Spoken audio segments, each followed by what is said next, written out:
Erin, I'm going to turn it over to you. Welcome, everybody. Hi, everybody. Thanks for coming to our presentation. Obviously, this is our calls team program presentation. Of course, I'm joined by Claire and Isabel, Melissa, Graham, Kevin, and Bridget.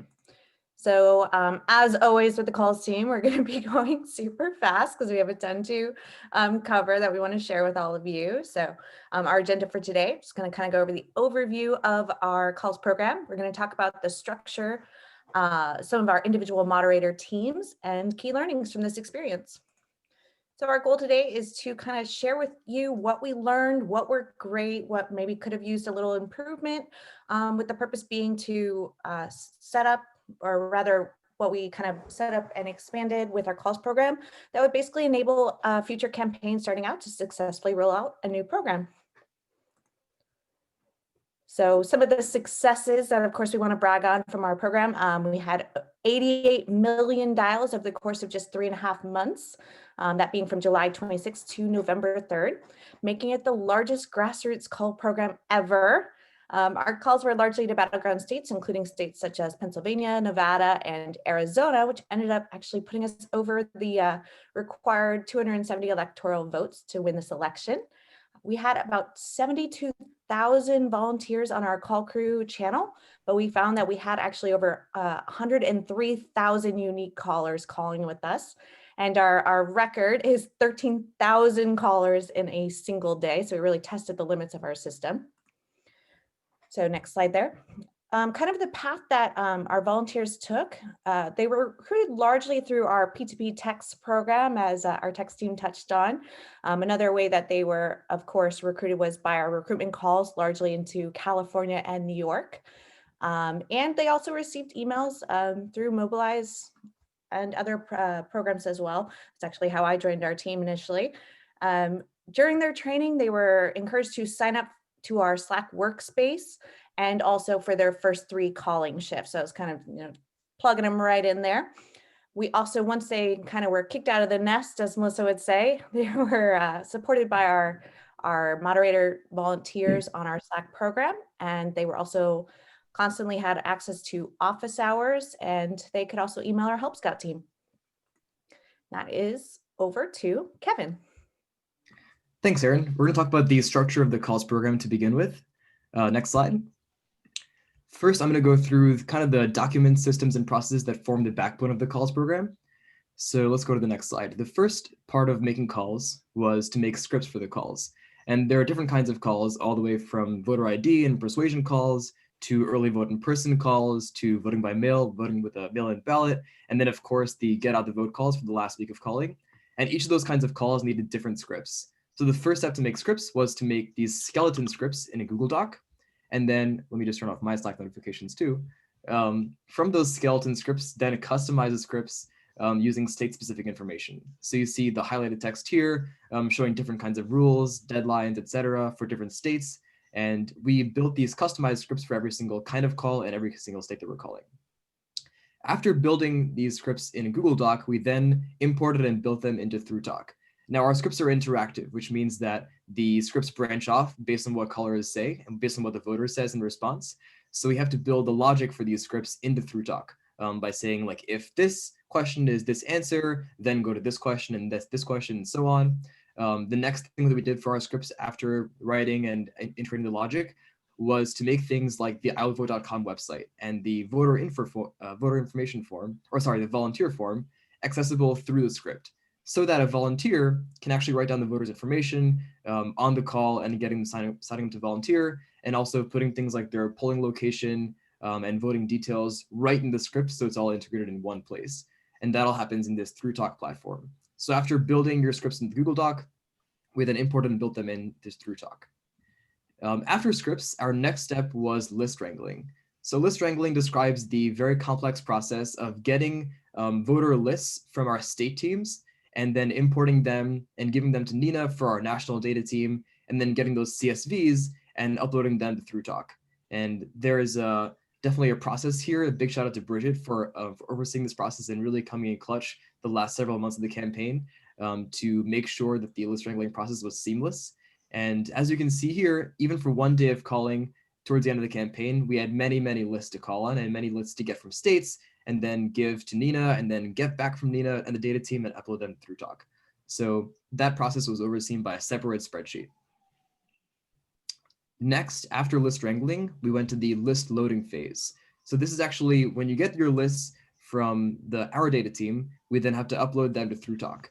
There are a couple steps here. The first step is buying a caller ID and making sure that caller IDs are synced with your list and then giving them all to ThruTalk to call on the next day. So every night we would have one or two of us assigned to be our nightly list loaders, and we'd be staying up sometimes very late, hopefully not too late most nights, but uploading a lot of lists to ThruTalk for the next day's calling. And tracking these all was our loyal list tracking page in Airtable. So we use this to track the service or state that each list is calling, the CSV name, the caller ID attached to each list, the size of each list, and very importantly, during the calling hours, actually tracking how far we are through our lists so that we know how many lists, how many dials, how many phone numbers we have left to call on each day, and if we need to get more lists for a specific state to call on the next day. So that is all located in our Airtable list tracking base. And that was super, super important for us to update and keep up to date every single day. And now over to Graham. Thank you, Kevin. So the way that we tracked our current calling services was through the ThruTalk dashboard, and we could monitor live how all of the calls were going. The dashboards primarily allowed us to see how many volunteers were presently calling with us, how long their wait times were in between calls, and how many cell and landline numbers we had left to call in the given state service. So keeping an eye on dials remaining in particular was super important for switching between states and getting the timing correctly, because the goal was to never let a list get to 0 dials remaining, which would create delays for our callers. If we did have delays, we'd certainly hear about it from callers. At first, staff was responsible for keeping an eye on the wider call crew channel, as well as being ultra responsive to call mods who were reporting issues up to us. With the introduction of mod captains, we could rely on the captains to filter out typical concerns and alert us to more pressing issues. We worked to address concerns brought up by callers and keep mods involved in the loop whenever possible. An occasional snack break post, as you'll see here, was a great way to buy time while we were troubleshooting with ThruTalk through the support chat on ThruTalk. On a different note, we had our internal staff processes, and these were all hosted on Airtable. The first being project tracking, which we updated weekly. These were larger projects that we'd work through the course of a week on and usually check in on during our daily morning meetings. Our Big Rocks. Big Rocks was our daily to-do list, which we would do also in our morning meetings, as well as schedule Tetrising. So during our weekly Monday planning meeting, we would convene to figure out Slack coverage, training coverage, time off, and other shared responsibilities between the call staff. So our volunteer leader processes, and this consisted of a Google Doc, which we called the Hub, which is really just a Google Sheet with nice, well done formatting and various tabs, which mods gained access to upon completion of training. The foundation of the Mod Hub was, as you can see here, the shift schedule. The sheet also included resources for mods and resources that mods could share with volunteers while on duty. The Mod Hub was a constant work in progress throughout the campaign, and as we continually updated and added resources and built out our different volunteer teams. One staffer, Kevin, kept the hub tidy and updated it when necessary because mods did have edit access, so continual upkeep was super important. Now over to Isabel. Hello, everyone. I'm going to speak about Llamando Contigo. Some of the characteristics of distributed course program in Spanish are the same. So some of the things that you're going to listen are going to be the same for Llamando Contigo. I'm going to focus this presentation on those things that you need to take into account when you develop a program in a language other than English, in this case, Spanish. I think that one of the most successful parts of the program of Llamando Contigo was to the first step of bringing it to life with a name that represented the main characteristics of this name. So I recommend everyone to be creative and make it easy to memorize and give their name, give their program a name. And in the 6 weeks that since we make our first calls of Llamando Contigo on September 17th until November 3rd, we made 1.7 million calls, bilingual calls to voters. We called in important states as Nevada, Arizona, Pennsylvania, Texas, and Florida. But as you can see in this photo that we have here and that I would like to describe the experience, I think that we only touch the surface. I believe that with more days, more weeks, more resources, we can do even much more.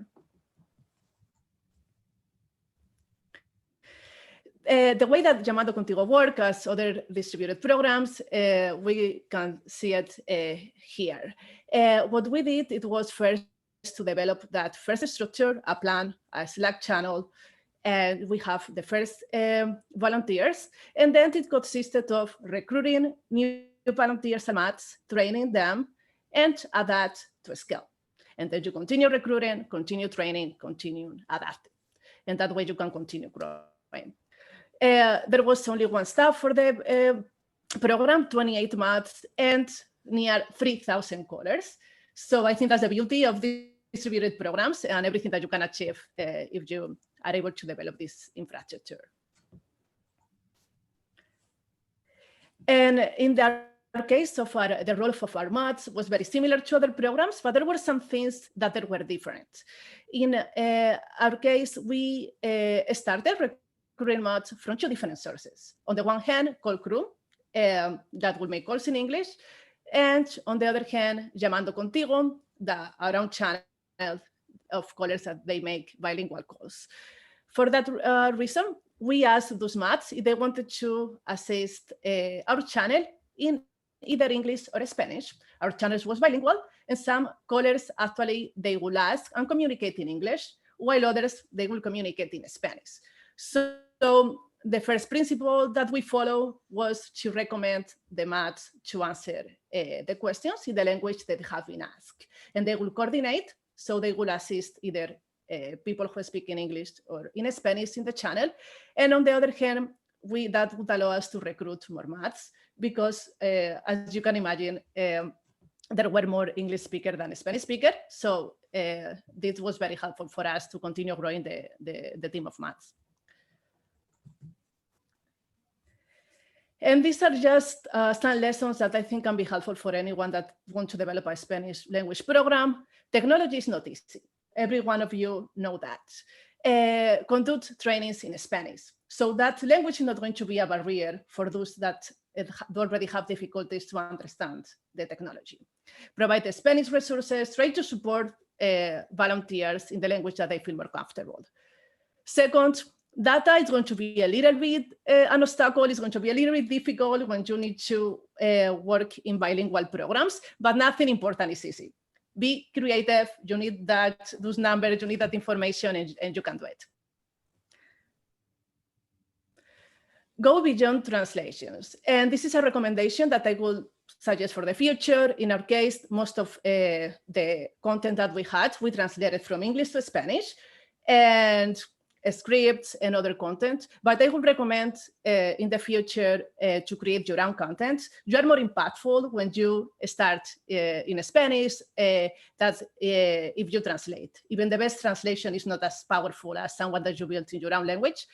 And sometimes also in your targeted demographic, there must be some issues that resonate more, and that need to be unique for your target demographic.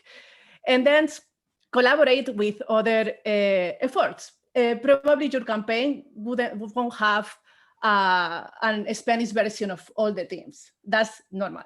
Collaborate with them. I'm very thankful, for example, to the events team. We collaborated with them for Dia de los Muertos events.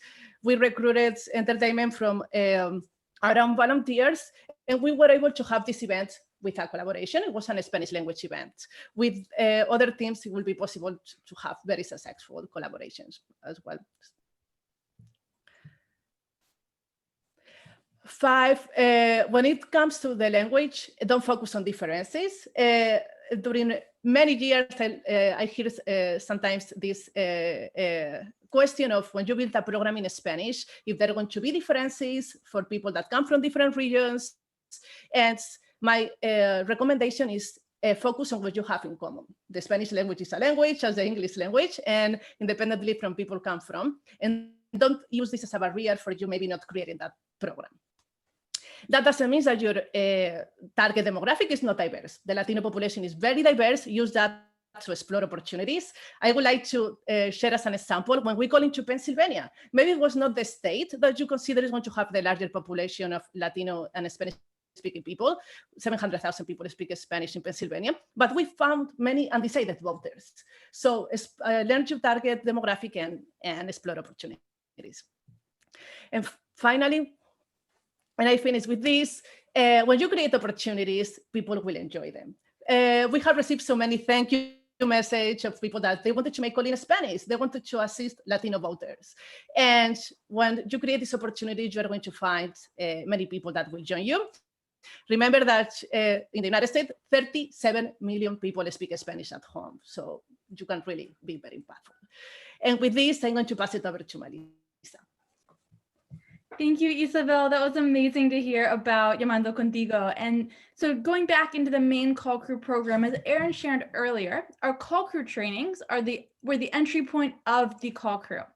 And so in these trainings, the first goal we had was to energize our participants. We did this by celebrating the hundreds or the thousands of people that were in the room virtually with us and helping them feel like part of a movement.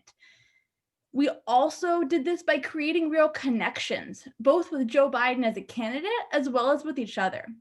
We recognized Joe's values and connected them with our own. We shared personal stories and we heard each other's stories, and it enabled us to deeply connect as a community. There's the old quote from Maya Angelou: people don't remember what you said or what you did, they remember how you made them feel. And so we deeply moved our audiences, made them feel valued, energized, and connected before we then taught them the tools that they needed to be effective. We demonstrated our call scripts using role plays. We taught them the Dem Dialer and how that works, how to continue to be part of our community in Slack. And of course, we ended with a hard ask to harness their energy. As a community, we would all sign up for our first 3 call shifts using Hamilton's Not Gonna Waste My Shot, which one of our volunteers brought in, playing in the background, and we had fun. We were dancing and just, it was a ball. It was so great. And I have to say that our volunteers were a huge part of what allowed this program to grow as much as it was, such that we had 7 trainings a day for the last few days, and it just continued to grow. And so we had our training core team, also our training assistants, a team that I put together and led, where the training assistants would do role plays with us during demo calls. They would monitor the trainers for technical issues and help support if needed there. They would manage the chat to remove the occasional troll, and also to send encouraging and uplifting messages to hold the community, especially during some of the technical pieces. We'd also sometimes limit the chat during the technical pieces so folks could just talk to us rather than the whole group if they were feeling frustrated or uncertain how to move forward in the technology. And our training assistants would also gather questions in the chat for the presenter so that they could address those questions during the Q&A. Overall, we together trained over 90,000 volunteers. I'd estimate probably over 100,000. And we encouraged them to come from a place of love, to persevere, and to come to us for support as challenges arose. Our mods then were ready to support them. Over to Graham. Thank you, Melissa. So the bedrock of our volunteer base were our call crew mods, who started out as mods in training, or MITs, and mods worked on the call crew channels to support and encourage volunteer callers over a 2-hour shift that they signed up for in advance. Call crew mods were recruited, screened, and then trained before signing on to start moderating as MITs. We recommended a minimum of 3 training shifts before graduating from a MIT to a full mod. Some mods took a few days to complete their 3 shifts and get the hang of it. Others took the full week or even more. The focus of the program and what we instilled in our mods was to empower, respond, and encourage our volunteer callers, and do it all in a timely manner. Back to Melissa. We started with just mods back in July with plans for 2 advanced mod teams. And what instead that we ended up building was a growing organic changing set of over 10 different advanced mod teams that met the needs that emerged as we massively scaled our calls program. Erin. Yeah, with our Help Scout mod team, basically our inbox was at a point where it needed some assistance, with our staff being even smaller than it ended up being at the end. It was just an unsurmountable mountain. So Melissa and Claire had the idea to bring on volunteers onto this team. This is actually a team I was a part of as when I was still a volunteer moderator, and Melissa had me oversee this team. And basically we were tasked with getting ahead of the game because we were still answering really old emails that weren't necessarily relevant any longer. And it was made clear that this was a real priority. So it was like, cancel your mod shifts, realign your focus, and let's get on top of this. So we were able to finally get to our empty inbox with all our fun Help Scout messages, of course. And we were doing that. This was just incredible teamwork on this team. And just, again, knowing it was a real priority to get it empty. Some of the tools that really helped this team to give both quality and quantity were the saved replies with just clear language, efficiency, and these saved replies also evolved as the campaign evolved. So, when we would have an all vol call, we would get a ton of emails about that topic. So having a saved reply ready with the appropriate Zoom link or meeting ID, relevant information, and also trying to answer questions, basically preventative answering, if somebody was having trouble getting into the call crew training, being at the ready to reply to those in real time to get them in there rather than having to then have them sign up for a new one and potentially give up.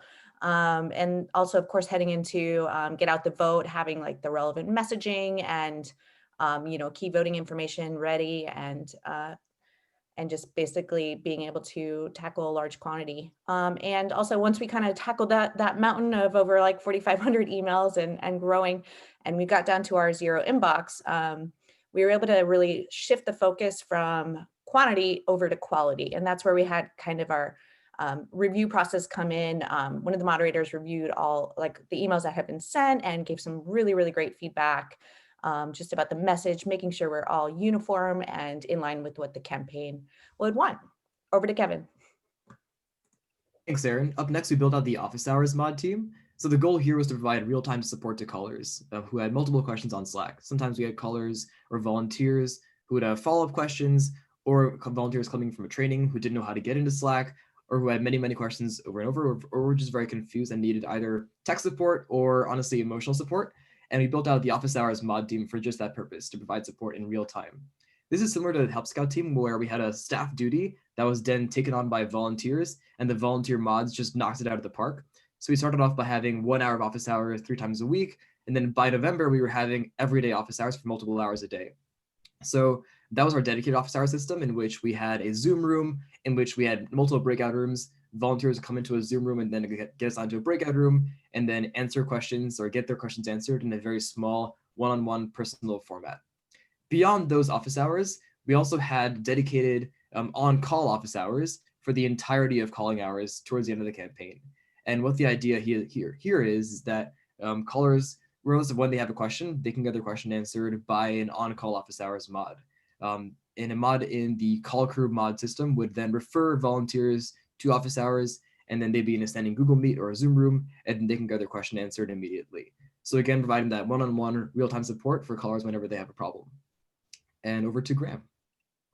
Thank you, Kevin. So as you can see, because we had all of these incredible advanced moderator teams, we had to constantly go to our well of talented callers and invite them to become moderators themselves. As we started to scale up, our staff could no longer effectively screen these new recruits and then support the mods in training, which led to the creation of this Coach Mods program. So Coach Mods had the dual role of screening new mod recruits over a 10 to 15 minute phone conversation to judge if the volunteer had the desired qualities and would be a good fit into our program. After the new mods received staff-led training, Coach Mods then became a source of support, guidance, and information to shepherd the MITs through their first week as a call crew moderator. The Coach Mods would be responsible for reviewing the end of shift reports to see where their mods were succeeding and maybe coming up a little bit short. And they would also review the written MIT reflection that MITs had to fill out before graduating. They would then use that reflection to recommend them for graduation or ask them to continue being a mod in training for a little bit. A key piece of the Coach Mods program was forming that important bond for a new moderator.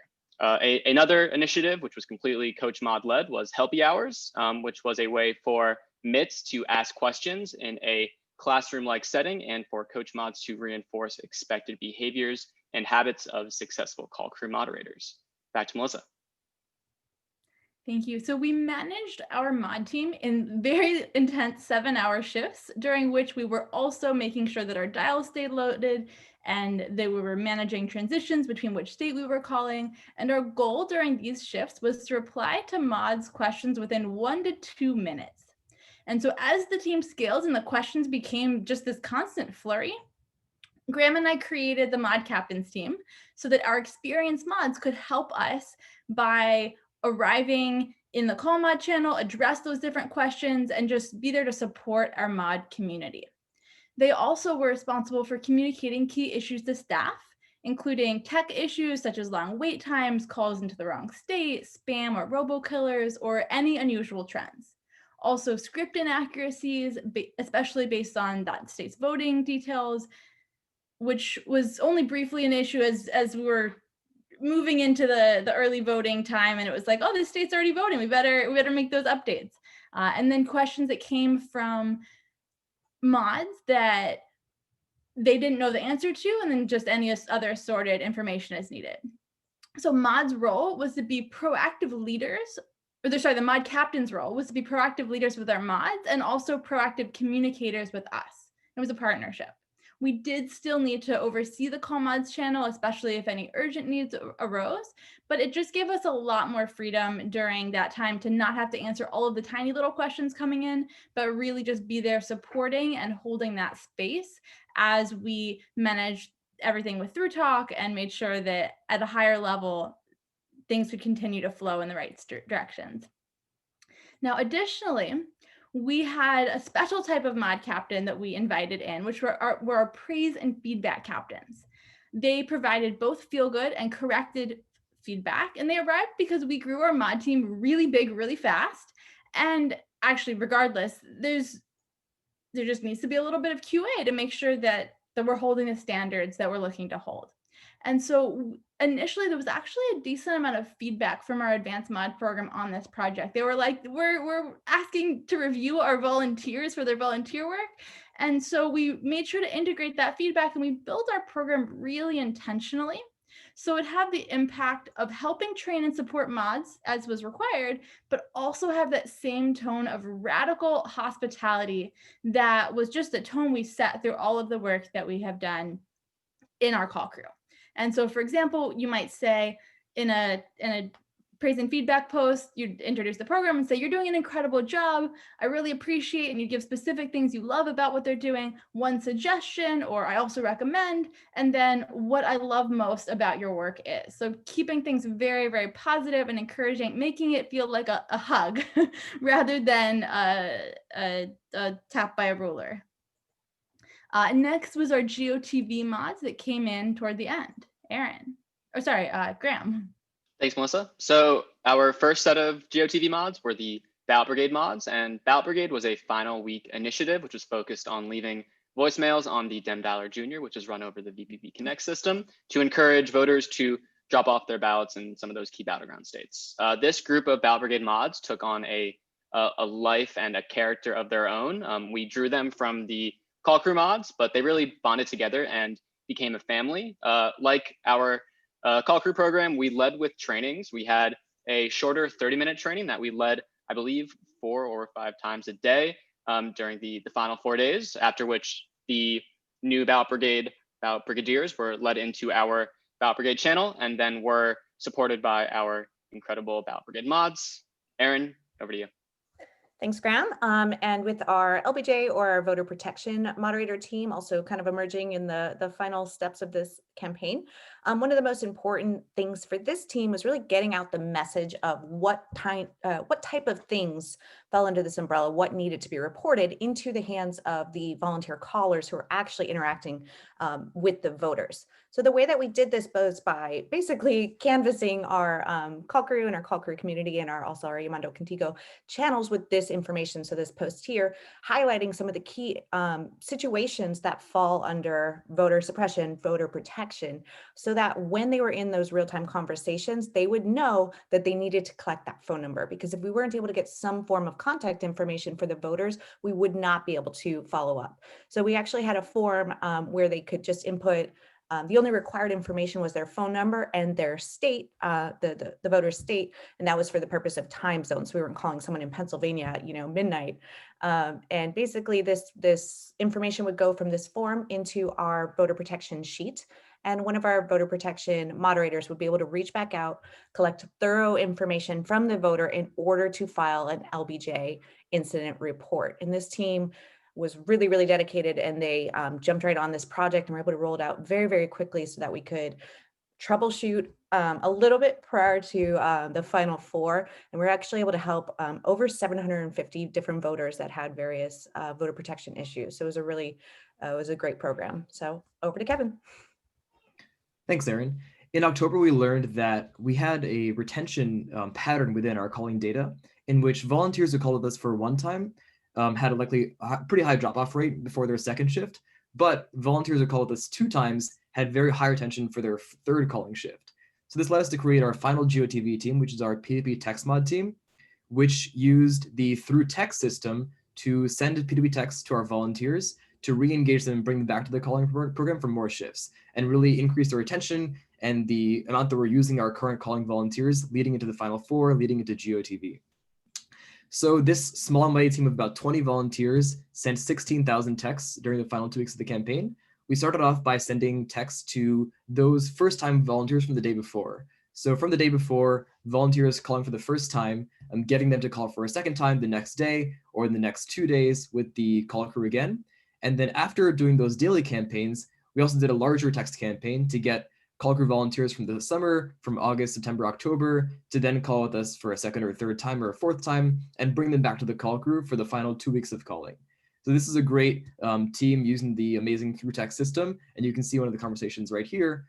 They're all super positive, super encouraging. We had texting response rates of about 35-40% as compared to maybe 10 or 20% for the actual text team. And volunteers loved getting texts from our call crew moderators and getting re-engaged in that way. If they had questions or concerns or feedback also, they could give them straight to the mods, get directed to office hours, get directed back to Slack, or get answers for their questions and feedback in that same text conversation.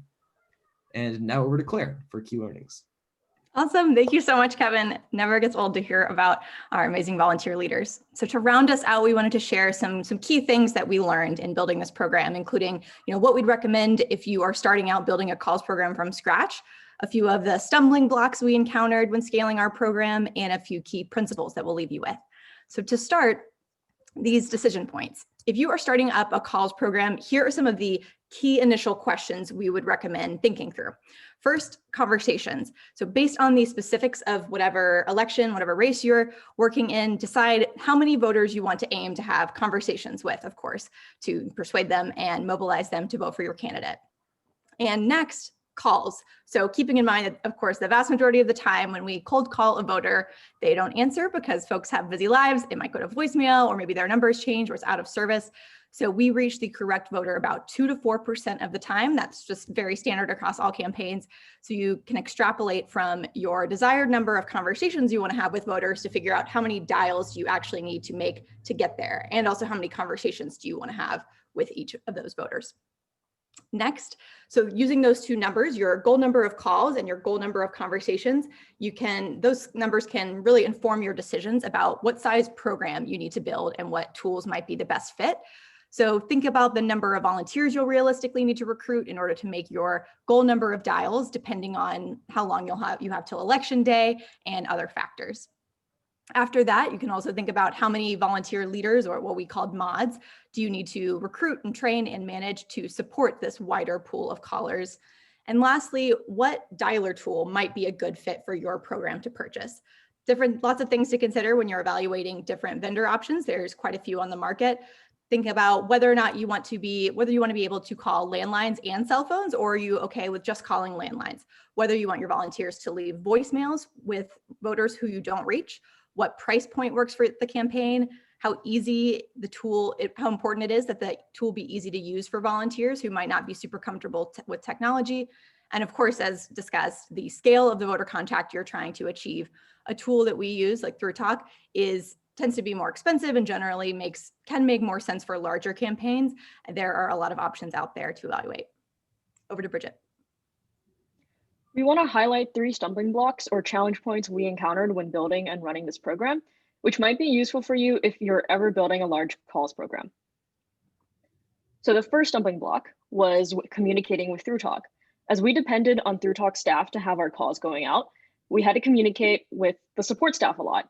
ThruTalk staff was often very busy running many different calls, and we did not know when we might get a response. Solutions we had were to let ThruTalk know well in advance if we needed lists loaded or lists to be requeued. We would also warn mod captains of potential delays that callers might have well in advance, especially for time-sensitive issues. Passing it on to Claire. Thanks, Bridget. Another technical stumbling block we faced is that between us and the in-state calling programs, we were certainly by far the largest calling programs that ThruTalk had ever had to support in the history of the company, which certainly we're proud of. And because of this, we frequently hit technical limits that they had never hit before. And in some cases, they weren't even aware of until we did, because those limits had never been tested. One of the biggest pain points was that in the final stretch of the campaign, we frequently hit this hard cap, the ceiling of having no more than 1,200 simultaneous callers making calls with the national distributed program, and new callers were prevented from logging in at that point. We hit that hard cap a lot. It was a bummer whenever we did, and a really big shout out to this team for handling it with a lot of grace. How we handled it was to move some callers over to the Dem Dialer Junior when this happened, the VPP Connect. And it's something that we feel confident ThruTalk will solve before the election in 2024. Next, one thing we wanted to mention, so how did we know what states to have our volunteers call every day and what types of conversations they should have when they reach those voters? So senior organizing department leadership met every week and decided what calls they wanted national distributed to make that week. Then the fantastic Courtney would then email all of the in-state digital organizing teams to let them know the calendar for the week. And the fearless regional DigiOrg desk director friends, Jaime, Andy, Isha, and Emma would then work with in-state teams to actually cut those call lists that we needed and send this data over to us. This coordination process is totally tricky on every campaign because there are just so many stakeholders and moving parts. In-state teams understandably needed to make sure that their in-state volunteers had enough calls to make and might not be able to send us as big of lists as leadership had requested or had differing priorities or definitions of universes at some times. So for future campaigns, knowing it will never be perfect, we recommend even more intentionality from the very get-go around designing this process at the start of the campaign so it could be smoother for all parties involved, certainly including our in-state friends. And this could look like making sure that we're creating a lot of buy-in, setting clear expectations across all stakeholders, naming clear final decision makers, and making sure that the process itself is super systematized. Bridget, back to you. Our third stumbling block was the difficulty of scaling our entire program with only 3 managers. We always needed one manager to watch the dialer, and this duty takes up a lot of focus and bandwidth. Adding more managers to our team allowed the team to focus on more projects, especially with our specialized mod teams, which in turn allowed us to take on more work and grow our volunteer team. Over to Graham. Thank you, Bridget. So for key principles, what we found first and foremost was that creating a family environment was so crucial to the continued success of the call crew.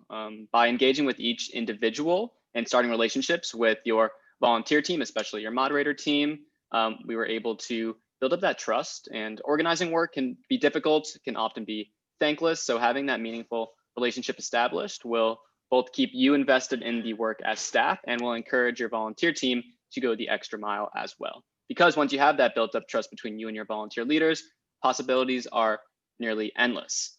With that trust built up, we were very responsive to mods and really listened to their feedback. We had our weekly Sunday night mod meeting, and we kept space within that meeting for open discussion. We really wanted to hear what mods were feeling and what they were noticing on the call crew channel, and we were very active in trying to implement as many changes as we could that we thought would improve our calling experience. And that kind of, created even more trust between us and the moderators, because they knew that their concerns are being listened to and that they could go to us with their problems. Over to Melissa. Thank you. From the beginning, one of the things that we did while we were creating this soft, cushy, loving community, we were also building for scale. So essentially we used the sort of fake it till you make it mentality of having these 2,000 person trainings to come onto our 500 person channel. And at the beginning, they were a little confused. They were like, there's only 3,000 people here. But then very, very soon they kept joining, and then there was 10,000 and then 20,000, and just from the beginning, acting like we have that scale, creating the systems in place so we could support people when they came in, worked out very effectively. Also, it's really important to think big. And so some of the questions that were really helpful in guiding our process were, first, the question of what am I doing that a volunteer or a volunteer team can do instead? And then delegating and directing and getting that volunteer team started as tomorrow, today, why not? Just getting it off the ground efficiently so that we could shift resources. Additionally, the question we were asking toward the end, especially for GOTV, is what would we do or build or create if we had infinite resources?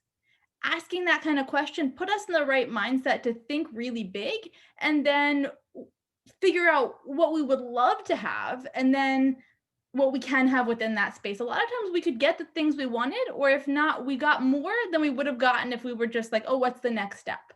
So these were some of the questions that we asked. And so as now, when you go to create your own amazing volunteer call programs, as we tell our volunteers, you've got this. I know we went really fast, so you might have some questions, and this is a chance that we can help support you in those questions. And so let's open the floor. What questions do you all have?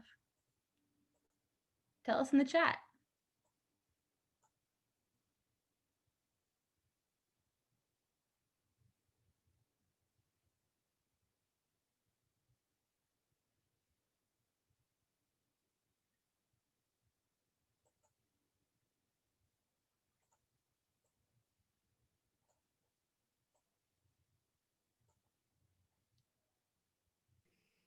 Hi, I'll ask a question similar to what I asked the text team.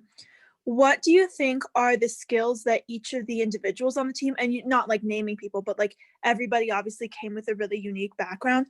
What do you think were the skills and experiences that were in particular put to use as you guys built this program? Wow, a lot of volunteer skills were put to use. We had volunteers do everything from skills just in writing, like on the help scout team. Just think about what team it was, and that's what skills they put to use. If they were in help scout, they were using their writing skills, their emotional communication skills, and same with on Slack. If they were in office hours, they were using and learning facilitation skills. If they were coach mods, they were being recruiters, using interview skills. And so there was just this huge, staff skills. What, do you want to reiterate? I can help out here, Melissa.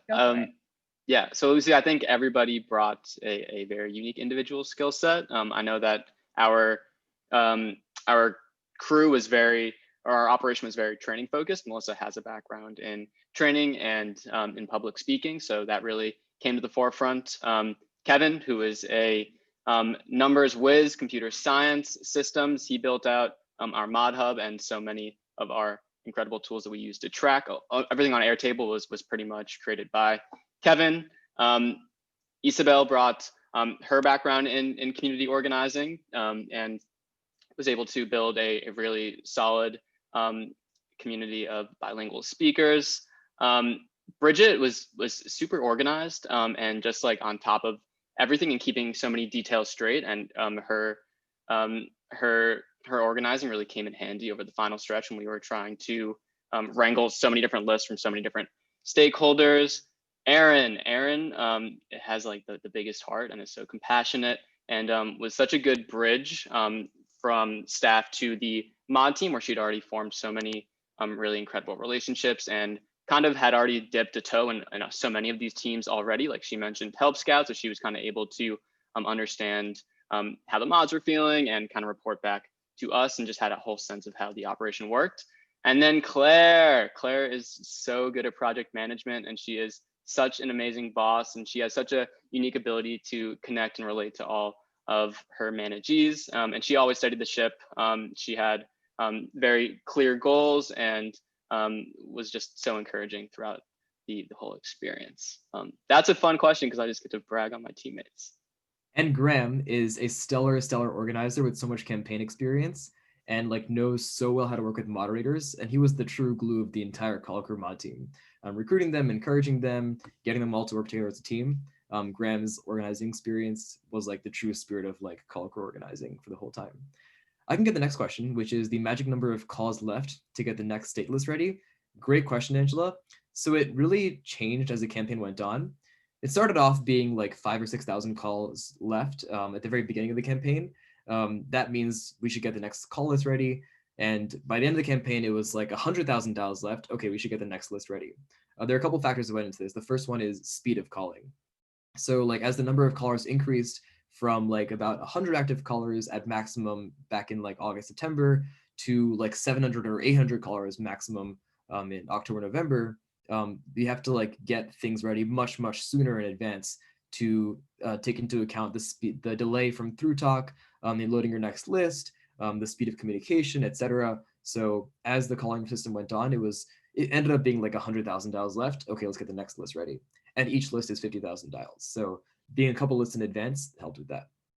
In addition to that, by the end of the campaign, we also had lists playing simultaneously. So instead of one list playing at a time, we ended up having several, like 4 or 5 lists playing at the same time, which helped to give us a bit more of a cushion before getting our next list ready, so to speak. Yeah.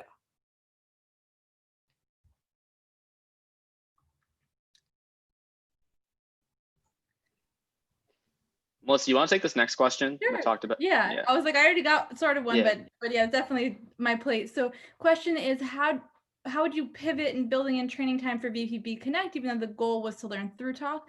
And so we did this in 2 different ways. One of the ways is we had trainings for times that we specifically were shifting over to the DEM Dialer Junior. So we'd be making calls on the DEM Dialer and training for the DEM Dialer, and then all of a sudden we would need to shift gears to DEM Dialer Junior, and so we would put 15 minutes from then, we'd do a surprise training, and I'd make a call out, and we'd get a DEM Dialer Junior trainer in, and we would say, hey guys, we're going to encourage you all to be on the DEM Dialer Junior right now, due to the amazing number of people that are here, and of course always keeping it in a positive light, and then have that immediate training available for them. We also had a specific text campaign that was done, thank you text team, to invite people specifically to come in for DEM Dialer Junior. So we weren't particularly, if at all, advertising in Call Crew for the Ballot Brigade trainings, Ballot Brigade being the DEM Dialer Junior program. We had the 2 separate programs. And then once we had these separate programs, we would have also regularly scheduled trainings 3-4 times, I think it was about 3 times a day for DEM Dialer Junior. And then we'd also have our 5, 6, 7 trainings for DEM Dialer. And people would come in, and the DEM Dialer trainings were the ones that were pushed as higher priority, I believe, on our volunteer page. And so people could enter the space that they were invited into. If they were invited into the text campaign for DEM Dialer Junior, they would go to those trainings. If they're invited to Call Crew, they'd go to those trainings. And there wasn't really, and then if they were in DEM Dialer Junior in Ballot Brigade, they would be invited to join the Slack channel for Ballot Brigade. So it was a direct flow into that specific channel. They probably didn't even know Call Crew existed. We noticed about half the people in Ballot Brigade were also in Call Crew and half were not, based on a very quick estimate, but that's overall how we did it. It was partly just a separate flow, and partly when we needed it from the main channel, we would do extra trainings.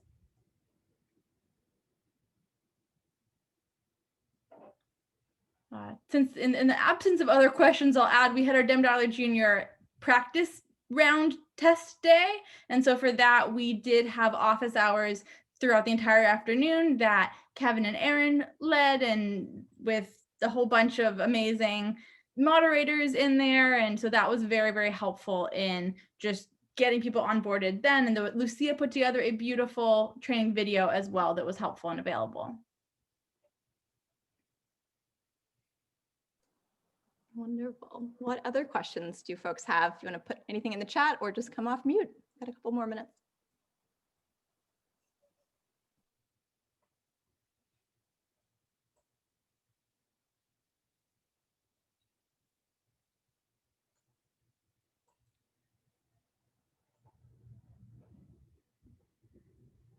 You're all ready to start your own calls programs now?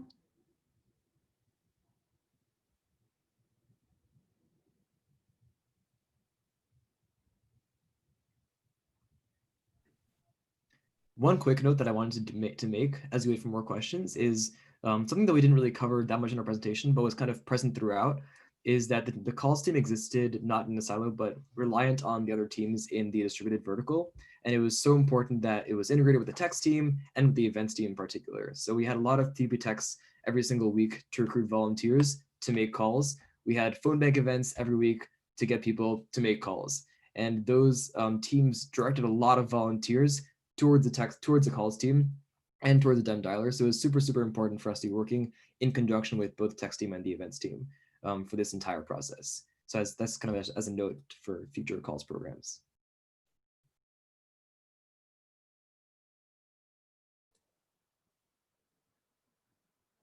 Another shout out I want to give to this team is all of those different mod teams that everybody just went over, all the ones that sent peer-to-peer texts to get new callers re-engaged, the advanced mods, the mod captains, folks who answered emails. All of those came about because of the brilliance and ingenuity of this team.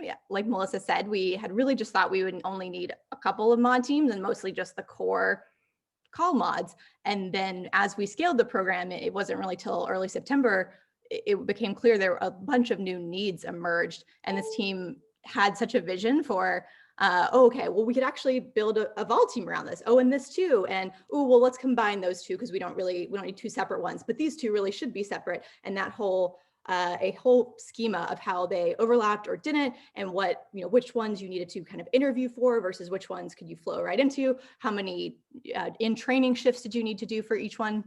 There's a lot of context and background there. And I was just blown away at y'all's knowledge and ability to think of creative ways to meet those emerging needs that we couldn't have known would have come up as we scaled.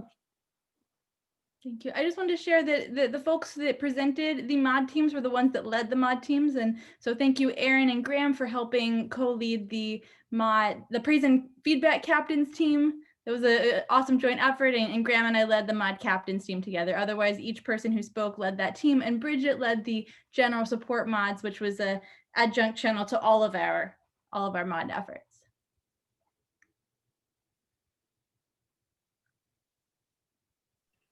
And to expand a little bit on that, I don't think we would have been able to do this if we didn't have such eager, enthusiastic mods who really took ownership of these advanced mod programs. I know that Kevin had a wonderful partner in Diane Gu. Coach Mods, we had the lovely work of Tuo Liu and Katie Shirey, who really took ownership and created helpy hours, really became like a chief of staff for me, and like helped figure out how we were going to fit all of these mod interviews into the limited time that we have. So there was so much buy-in from these mod leaders who came in and shaped the advanced mod programs that we had. Yeah, and I also just wanted to name the fact that right here today, we have 2 of our mods on staff. I just wanted to, like, the idea of promoting our mods was so built into the structure that Graham and Claire and Kevin brought me on as staff, and then Erin was the lead volunteer of my Help Scout team, and it was so cool. And I just remember bringing her on more and more into the work of the Help Scout team. It was like, hey, we're going to be training new folks. Did you want to help work on the materials, and would you like to help train them? Like, how do you want to be involved? And she just continued to step up and step in and take a lot of ownership. And so it's been amazing to have her join the team as well. And just, it's so cool to be on a team that's so supportive of the volunteers and sees the volunteers as part of the program. We asked our mods for feedback. We asked for their input. We asked for their suggestions and took that really seriously. And they felt they felt the way that we saw and valued them. And I think that was a huge part of why they contributed so much, because they realized that when they asked for things or when they communicated that things for some reason weren't working, or when they had better ideas for it to work, we supported those ideas when it made sense and just listened and were there. And I like how one of our mods described as being servant leaders. So that's kind of the mindset to a large extent. Wonderful. I know we've got another meeting in 2 minutes, so we probably should wrap this one up. And thank you all. We look forward to seeing you in the events team meeting and hopefully being in touch. Thanks so much, everybody. Talk soon. Thank you, team.